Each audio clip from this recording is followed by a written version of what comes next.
A top focus in Sri Lanka, there seems to be a winner for the presidential elections. Anura Kumara Dissanayake, a leftist politician, has swept the Sri Lankan presidential elections and has essentially won the polls. Remember, this was the first election in Sri Lanka since it was hit by deep economic crisis. The polls have been the most peaceful in the country's history. Now, while Wickremesinghe is yet to concede defeat, his foreign minister Ali Sabri congratulated Dissanayake on social media, saying that he respects the people's mandate to Dissanayake and that it is crucial to honour the will of the people in a democracy. Premadasa camp's Harsha De Silva too has congratulated the left leader. My colleague Gauri joins us with more details. Gauri, now in Colombo, you had spoken to several people on the ground on voting day. Has the promise that Dissanayake has put forward of a low tax, cutting down tax, as well as ensuring recuperation from economic crisis resounded well on the ground with people? Indeed, that's what it looks like, Aarti. The fact is that Sri Lanka in the last 2 years has really undergone massive debt restructuring from the IMF, and that required major austerity measures. The people in Sri Lanka were very unhappy because they felt the taxes were very high and everyday goods had become very expensive for them. In the backdrop of that, AKD, as he's called, Anura Kumara Dissanayake is called, had promised radical changes in terms of the economic policies, and that resonated with people on ground.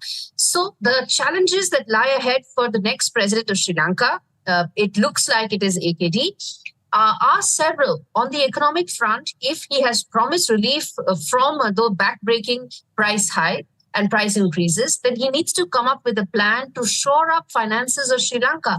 The economy of Sri Lanka is still fragile. It has recovered from the 2022 turmoil, but the fragility stays, which means that AKD will have to shore up finances, ensure it meets some of those poll promises that he made. And that could also mean that there could be some change in terms of how investments are attracted by Sri Lanka. The other aspect of what an AKD-led government could be is a change in how Sri Lanka approaches its relationships with its neighbors. Even if India discounts some of the election rhetoric which came out, as is always the case in any election, AKD does have a different view about Sri Lanka's relationships with India and China. And that is something that New Delhi will have to be very cautious about going forward. And the third and important bit I want to say is that the rise of AKD has been dramatic. In the 2019 elections, his party had got 3% vote. And as things stand right now, he's headed towards getting 50.1% vote. So there's been a dramatic rise. But the party has only 3 MPs right now in parliament.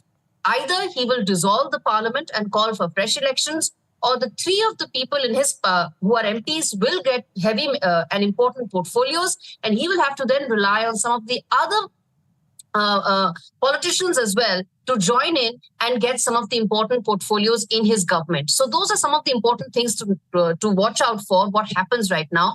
But as things stand right now, AKD is headed towards getting the 50.1% mark. Officially, it hasn't been declared by the Election Commission of Sri Lanka. My sense is it would come closer to about lunchtime. But as things stand, AKD is set to be the next president of Sri Lanka.